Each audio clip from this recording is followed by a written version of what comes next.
We grind in the trenches, yeah, we put in the work. From the 50-yard line to the stain on the shirt. It ain't just a game, it's the lessons we teach. Practicing what we play and what we preach. It's the X's and O's and watching them grow.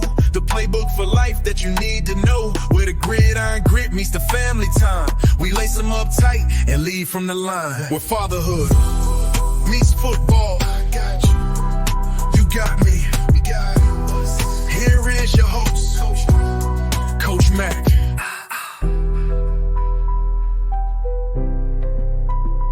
Got you. You got me. We got us. Here is your host, Coach Mac. Coach Mac. Coach Mac. Here is your host, Coach Mac. Coach Mac. Coach Mac.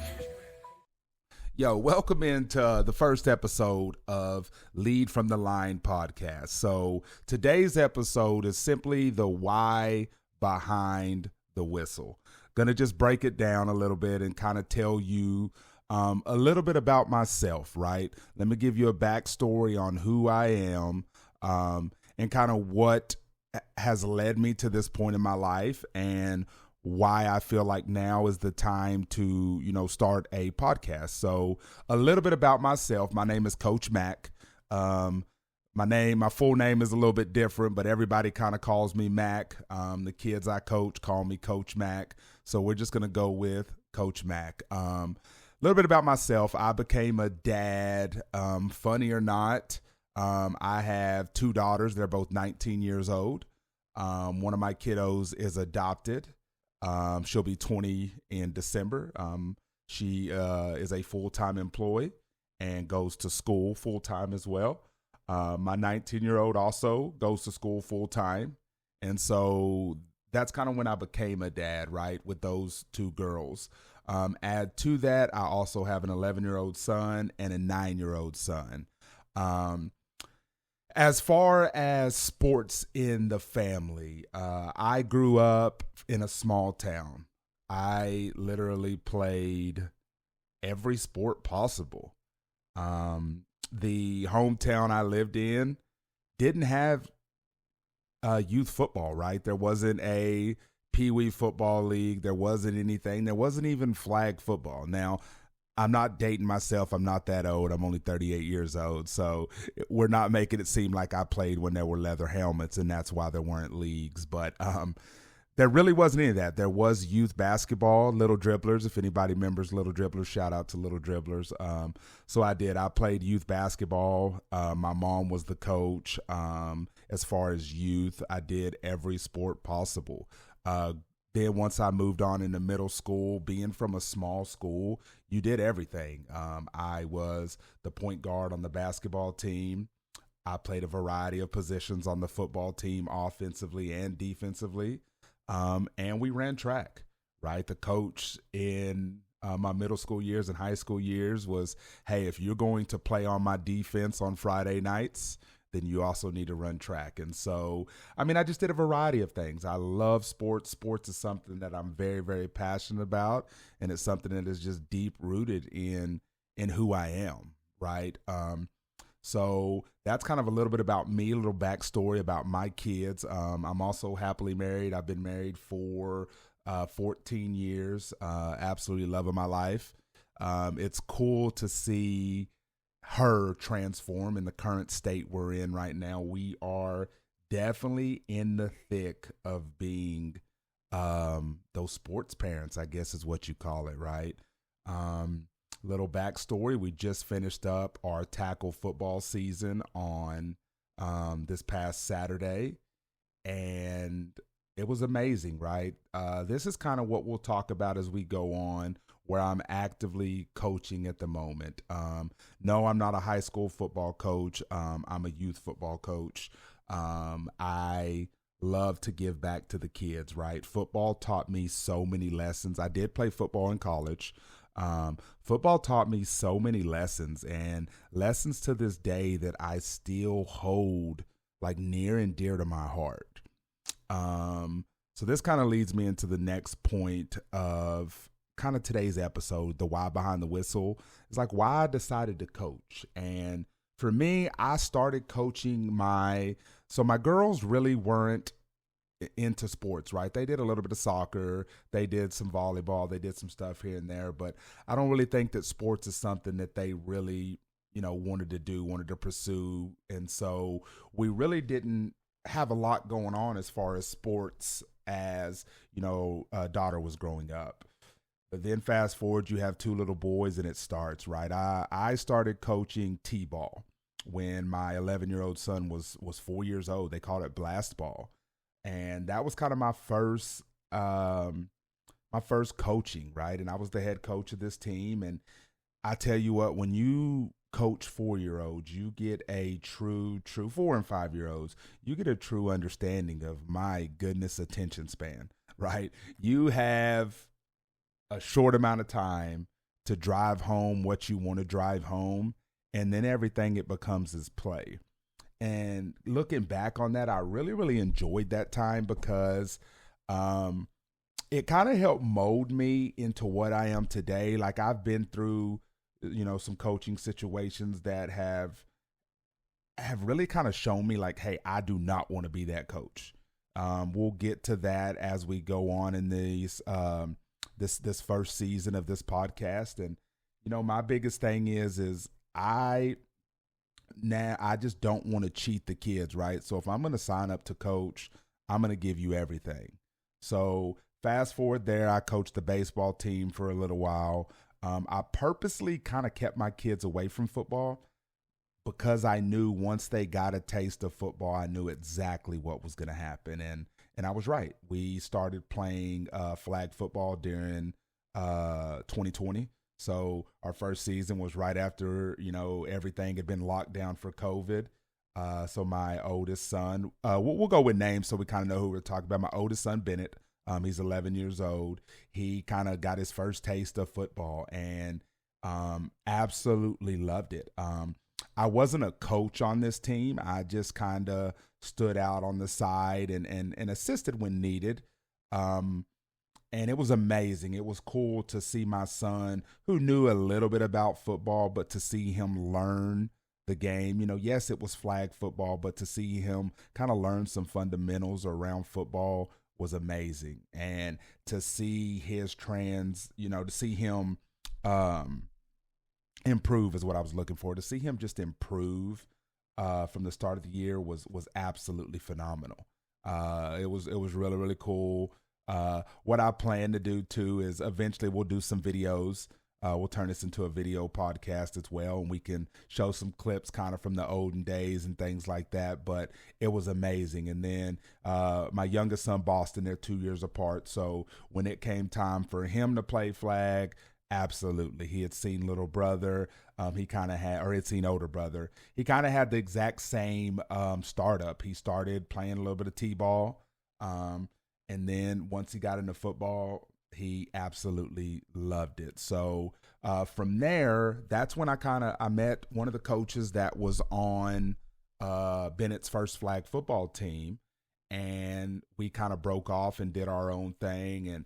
And this was a great time as well, too, because this was kind of my first coaching when it comes to football, right? I told you I started coaching baseball, which fun fact is I never played a lick of baseball in my life, right? So luckily we had some good assistants that did. And a little bit, we'll talk about this as we go on. This is, again, just the intro episode. Like, I am all about, like, motivation and high energy and just having a good time, but also doing things the right way. And so I joke all the time, I'm the rah-rah guy. You're going to hear me. You're going to definitely hear me on the sidelines making noises, being loud. You can hear me. And so fast forward into that, my youngest got into football as well. Very, very quickly saw that he was pretty talented. He's not a very big guy at all. That's my fault. I'm not the biggest guy in the world. But it was fantastic just to see my boys start to fall in love with the game that I love. And so continuing on that track, I coached flag for several years. And yeah, so that kind of gets me up to why I decided to coach. It was just one of those things where I want to make sure that my kids or any kids that I have the pleasure of coaching, that they learn to respect the game that they play, right? Again, I will never cheat the game of football. Football is my passion. I will coach any and everything, but football is my passion. And I want to make sure that I give anybody I coach the game, right? You know, the slang term you get. I want to teach them the game. I want to give them the game, give them the knowledge, give them everything they need to know, and that's something that I really, really strive for.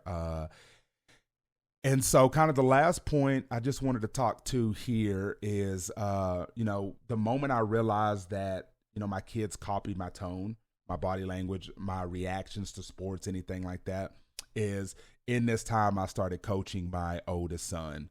And not that my reactions were bad, but there were some situations with the coach where we just didn't do things the right way. And so it ended up being a kind of a bad situation. We'll go into more details around that later, but I kind of knew right then and there that that was a situation where I wanted to coach different.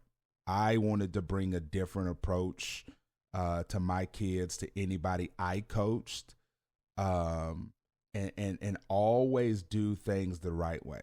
I understand now youth sports is crazy. The talent you see, you see a video every single week of somebody acting crazy at a game just because sports means everything to people.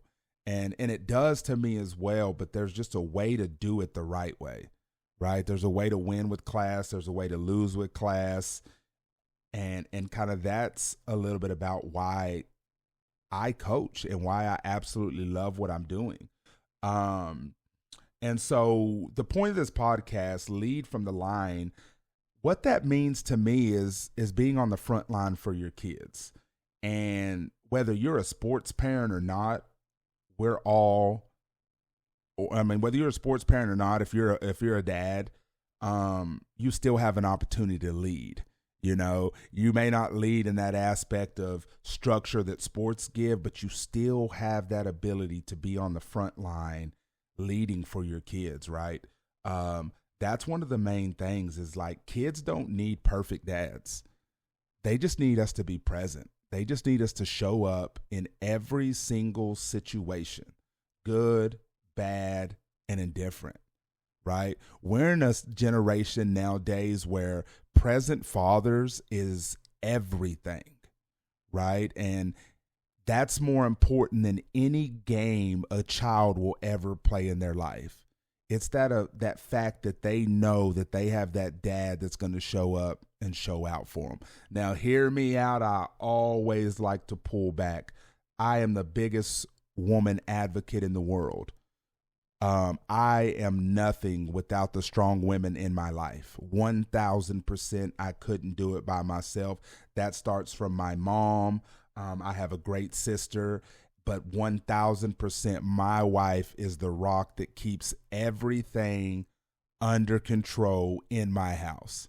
Like, you gotta hear that. You'll hear this all the way through. So again, while this is a podcast about dads and leading from the line, women are absolutely crucial into the life of children as well. And when it comes to sports, right?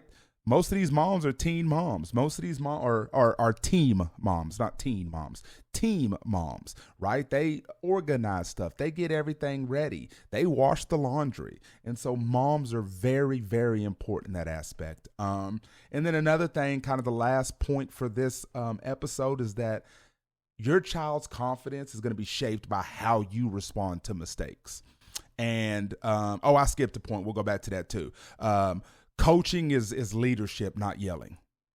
And this is something that I struggled with because I'm very loud, very, very loud. I'm loud, I'm energetic, and there's a difference between coaching and yelling, right? Sometimes you got to raise the voice a little bit, but you got to understand how to bring that back down and coach. So we'll go into some specifics and some situations that have kind of shaped me in that area. But coaching is leadership, It's not yelling. And then again, the last point I just wanted to hit on is that your child's confidence is shaped by how you respond to mistakes. When you're talking sports, especially like I said, I started when my kids were 4 and 5 years old. You know how many mistakes those kids are going to make in sports? If you get on a 4 and 5 year old kid from the very, very beginning of their sports journey, like you can affect that kid in so many ways early on in their sports career, right? So then, but that goes all the way up. Even professional athletes make mistakes, right? So you've got to, as a dad, now this one goes beyond sports. This isn't just a mistake on a football field, on a baseball diamond, something along those lines. This is bigger than that, right? This is a mistake at school. This is a mistake at home. This is a mistake when they're on the job front, like even when they're older. And so how you respond to those situations is amazing. And so we can kind of talk about those. I share it. I challenge everybody. If there's anything that you would like to talk about as we go through this, comment in, right? Maybe I'll open up a way where we can do like some question and answer and things like that. Again, I don't want to come off as that I'm the perfect coach by any means. I'm the perfect dad by any means. But one thing about me is I will never stop showing up for the people that need me the most, right? And I went back and forth on should I do a podcast, and I feel in my life that I have a voice, and I need to use this voice because somebody might need to hear something I have to say. You know, even if one person hears what I say and it changes them in any aspect of their life for the better, then we're winning. So the last takeaway from this first episode is my kid doesn't need a perfect coach. He needs a consistent coach. And I think that goes back to what I said in the beginning. It's more than just what they do on a football field. It's about being present. It's about showing up. If you are your kid's coach as well, and God bless you if that's the case, because I know how hard that is. We'll dig into that as we go on as well, because I've coached my kids for a while, and I understand how to approach both of them. They're both very, very different when it comes to coaching. And so at the end of the day, if I'm a coach on a team, cool. But when it's all said and done, I'm their dad. They don't need Coach Mac. They need Daddy Mac. That sounds cool. Some could say Mac Daddy, but listen, exciting things coming. Again, this is the very, very first episode. If you're hearing this, thank you. And we will talk about more, and I'll see you on the next one. The fourth quarter fades, the stadium clears, but the job of a dad lasts for all of the years. We studied the tape, yeah, we learned the design. Now take it to your home and lead from the line. No flags on the play, keep your vision alive. Fatherhood and football, that's how we survive. That's the final buzzer for today. I appreciate you stepping into the huddle with me. If this episode gave you a new play to run at home or on the field, do me a favor. Hit that subscribe button and leave a review. It keeps the lights on. Remember, the game doesn't stop when you leave the field. Go be a champion for your family. I'm Coach Mac. Lead loud and lead proud. Take it to your home and lead from the line. No flags on the play, keep your vision alive. Fatherhood and football, that's how we survive.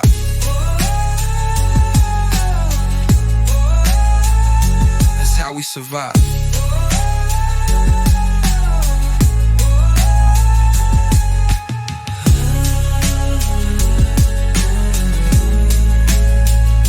That's how we survive.